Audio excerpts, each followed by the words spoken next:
Ya, Pak Erlangga, pernyataan yang sama juga dari KPAI Mbak Retno tadi menyampaikan ada keinginan bahwa Kemendikbud bisa juga ikut memberikan saran. Kira-kira bagaimana kemudian jika diliburkan?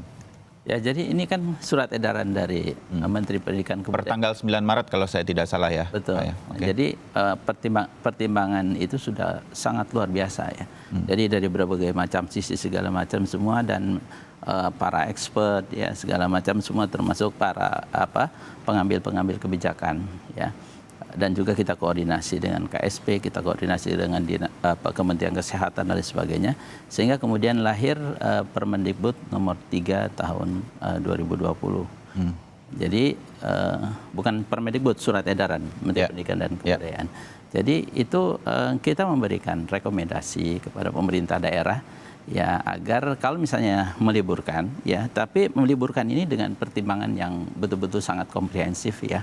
Jadi misalnya harus melibatkan dari Kementerian Kesehatan, melibatkan dari Dinas Kesehatan atau Dinas Pendidikan segala macam semua. Melihat situasi betul. Melihat situasi, impact segala macam, dan itu memang sudah dikaji betul bahwa meliburkan pendidikan nggak bisa dengan emosi ya, dengan penuh dengan emosional. Betul, pertimbangan-pertimbangan tadi memang harus kita pertimbangkan matang. Tapi memang di surat edaran itu juga kita harus pastikan ya pencegahan dan penanganan COVID-19 itu betul-betul harus ketat ya. Jadi misalnya di setiap sekolah, kalau memang sekolah itu masih tetap berjalan, itu juga harus dipastikan bahwa sekolah itu ada untuk cuci tangan, ada juga untuk disinfektannya segala macam. Semua termasuk di ujian nasional. Ujian nasional juga kita punya protokol cuma ujian Pak Erlangga, saya mendapatkan juga beberapa kasus seperti yang disampaikan Mbak Retno tadi. Ada sekolah yang kepala daerahnya sudah menginstruksikan libur, tetapi sekolah maupun mungkin ini karena krusial ada ujian dan segala macam, orang tua juga ada yang menganggap nggak apa-apa sekolah saja, sehingga kemudian tidak ada kebijakan yang kemudian satu kesatuan begitu. Jadi ini ada kesulitan juga dilakukan. Ini kan kita mengacu kepada Undang-Undang Otonomi Daerah. Jadi persoalan pendidikan itu hal yang kongruen, yang dikelola atau yang dimanage oleh pemerintah daerah. Jadi itu kita tentukan kita harus konsisten semacam itu. Jadi kalau kita memberikan berbagai macam himbauan atau rekomendasi segala macam, itu kan himbauan itu kan kita berikan kepada pemerintah daerah kan gitu. Walaupun dalam situasi khusus seperti ini, kita rekomendasi itu ke pertimbangan keputusan dari pemerintah daerah. Tentu pemerintah daerah juga berkoordinasi dengan berbagai macam pihak kan gitu ya. Oke, kita lanjut lagi nanti ya Pak. Saya akan mengangkat line telepon dari Bogor, Jawa Barat. Ada Pak Roy. Selamat pagi Pak Roy. Selamat pagi, Mas Bayu. Silakan Pak, apa tanggapan Anda mengenai kebijakan? Pagi Pak. Saya sebenarnya dengan adanya kebijakan pemerintah daerah meliburkan itu saya kurang setuju. Benar dengan Bapak yang dari Mendikbud itu. Jadi kita mengambil suatu keputusan harus banyak pertimbangan, jangan dengan emosional, jangan dengan kesusu. Jadi akhirnya dampaknya itu ke semua loh Pak. Saya lebih setuju kalau anak-anak masuk, tapi mereka itu kan di sekolah itu lebih kita terkontrol. Nah, sambil mereka beraktivitas di sekolah, ya, itu mereka kan bisa kita kontrol. Dengan cara apa? Dari Depkes kita datangkan di sekolah, kita uji satu persatu. Nah, disitulah kita bisa mendapatkan suatu kesimpulan bahwa si anak A, si anak B itu terindikasi gitu loh. Tapi kalau seperti sekarang mereka libur, dan mereka kan bisa jalan-jalan kemana aja. Belum tentu kalau mereka balik lagi di sekolah. Di sekolah itu kenapa diliburkan? Mungkin di fogging, di apa ya. Maka itu saya bilang, jangan terburu-buru lah. Apalagi ada Tapi yang... Pak Roy, pemeriksaan kesehatan seperti itu, kita belum bisa melakukan seperti yang dilakukan oleh Korea Selatan, di mana mereka proaktif melakukan pemeriksaan kesehatan kepada rakyatnya. Rumah sakit saja sekarang banyak yang melakukan penolakan berkaitan dengan ingin diperiksanya, berkaitan dengan harga yang juga tinggi dan lain-lain. Nah, hal semacam itu yang mungkin belum bisa terjadi, sementara kita harus menekan meluasnya penyebaran virus corona. Salah satunya meliburkan sekolah. Disitulah dilihat pemerintah daerah, memang mereka mau bekerja apa tidak. Jangan cuma lempar ini aja, jadi mereka nggak mau capek-capek udah liburkan aja. Jangan seperti itu udah benar Mendikbud itu. Jadi dia memberikan otoritas kepada pemerintah daerah. Tetapi pemerintah daerah itu jangan terburu-buru untuk meliburkan, apalagi ada yang dibilang UN-nya nanti diundur. Itu kan efek dominonya kalau UN diundur kan kasihan Mendikbud. Kan UN itu kan ini negara. Baik, saya tangkap jadi Pak Roy. Saya kurang, jadi tolonglah para pemerintah daerah mengambil suatu keputusan atau suatu edaran itu dipertimbangkan baik-baik dan harus koordinasi dengan pusat, gitu loh Pak. Baik, terima kasih Ya. Pak Roy di Bogor. Terima kasih. Saya pindah ke Barito, Kalimantan Timur. Ada Pak Yulianto. Selamat pagi Pak Yu. Selamat pagi. Ya, bagaimana kemudian tanggapan Bapak? Begini Pak, yang pertama sebenarnya jangan diliburkan. Dinas Pendidikan Indonesia itu sebenarnya menghimbau tepat berpulang kepada pemerintah daerah. Nah, pemerintah daerah berkoordinasi dengan dinas kesehatan sehingga mengantisipasi anak-anak masuk sekolah itu benar-benar tidak terdeteksi lah, aman. Jadi mereka tetap bisa bersekolah. Baik. Nah, yang kedua, saya punya solusi karena saya orang Dayak ini. Ya.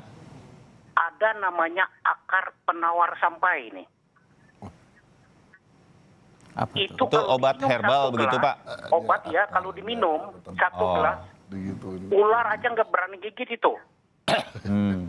Kalau kita dapat minum satu gelas itu, barangkali perlu penelitian ke Dayak Kalimantan Tengah bahwa akar seperti ini bisa menghindar yang namanya COVID-19 ini. Saya kira Baik. itu, terima kasih. Ya, terima kasih banyak Pak Yulianto di Barito, Kalimantan Timur. Saya sebentar ke Mas Doni. Siap. Pengen tahu di daerah tempat tinggalnya Mas Doni dengan di Bekasi ya. Nah. Sekarang jadi putra putri atau anaknya Mas Doni ini sudah tidak sekolah, Diliburkan. Jadi diliburkan. liburkan 2 Dari minggu. sekolah atau dari pemerintah kota? Sementara ini pengumumannya masih dari sekolah. Jadi anak saya itu SMP, SMA, sama kuliah. Ya. Dari tempat kuliahnya juga sudah diliburkan, dari SMP sekolahnya sudah diliburkan Swasta, selama ya? 2 minggu, swasta.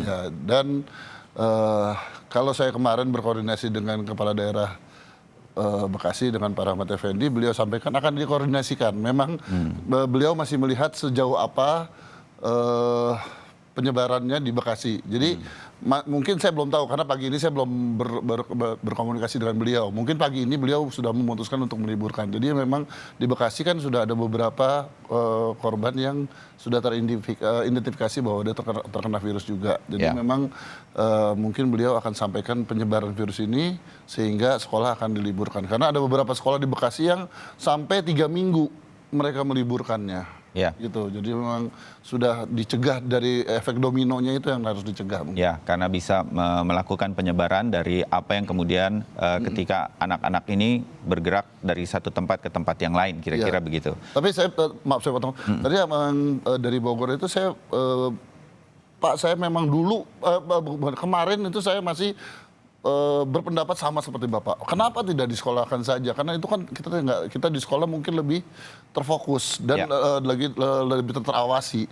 Tapi ternyata memang kita nggak tahu kan itu penyebarannya di rumah atau jalan ke sekolahnya aja dia megang tangga atau megang apa aja itu udah kita nggak Ya. tahu sebagai carrier tadi Mas Bayu sampaikan kan. Itu. Nah, kira-kira hal ini yang ingin kita coba tanyakan lagi ke Mbak Retno dari KPAI. Mbak Retno masih bersama kami? Masih. Ya, Mbak Retno, ini seperti Mbak Retno sampaikan, ada beberapa kasus di mana sekolah meliburkan, pemerintah daerahnya meliburkan, tetapi ada yang tidak ingin kemudian, ingin tetap masuk sekolah. Interaktif telepon kami juga begitu, dari Bogor dan Kalimantan Timur menyatakan sekolahkan saja. Pemahaman mengenai bahwa virus corona yang menyebar dengan cepat seperti jentik jari ini, dan salah satu cara menekannya adalah mengurangi interaksi sosial, tampaknya belum dipahami dengan mengerti oleh banyak orang, termasuk sekolah, orang tua murid, dan lain-lain. Mbak Retno? Iya, betul. Memang ini sangat disayangkan banyak orang belum memahami ya. Tadi saya mengapresiasi Mas Doni yang berubah pikiran gitu kan. Saya berharap banyak orang tua juga berubah pikiran seperti itu. Nah, mengapa 14 hari dan untuk apa? Ini penting sebenarnya kemudian dijelaskan memang. Mungkin pemerintah penting misalnya menjelaskan dengan bentuk-bentuk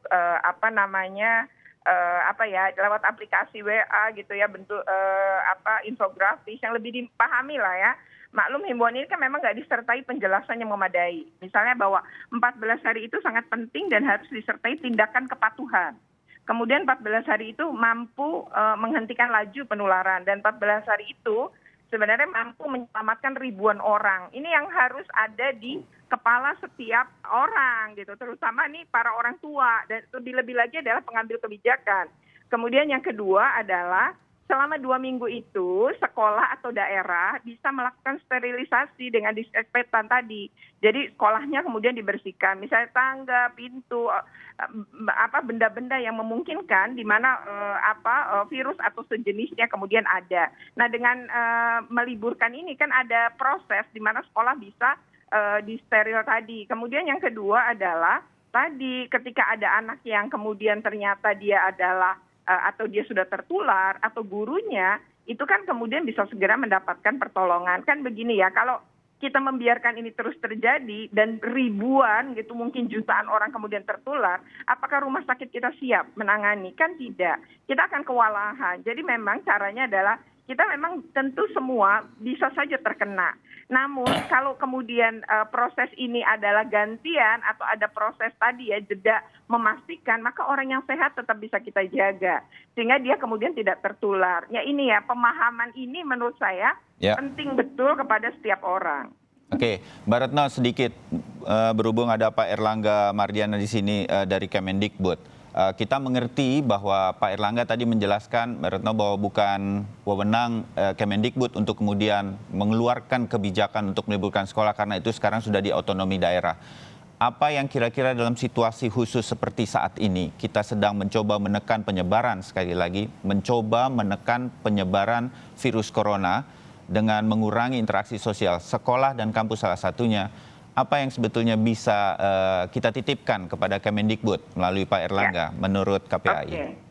Ya, pertama gini ya, karena KPAI juga menerima banyak laporan, kami juga nanti akan bersurat deh. Karena gini akhirnya saya mencontohkanlah sebenarnya Kemdikbud itu punya kewenangan terkait dengan pendidikan begitu besar. Saya mau mencontohkan yang juga dilakukan oleh Kemdikbud. Misalnya soal pengungsi luar negeri. Pengungsi luar negeri itu kan kita tidak menandatangani ratifikasi pengungsi ya. Kita tidak menandatangani, tapi kita menandatangani konvensi hak anak. Akhirnya anak-anak yang transit mau ke negara ketiga di Indonesia itu akhirnya bisa mengakses pendidikan. Waktu mereka kemudian akhirnya bisa dipenuhi hak atas pendidikan sebagai hak dasar, itu lewat surat edaran Kemdikbud loh. Saat itu misalnya sekolah dengan daerah itu ketakutan. Tapi begitu surat edaran itu ada, mereka yakin, oh ya kita benar memenuhi hak anak sesuai dengan konvensi hak anak terkait pemenuhan hak atas pendidikan gitu. Itu misalnya sebagai contoh ya.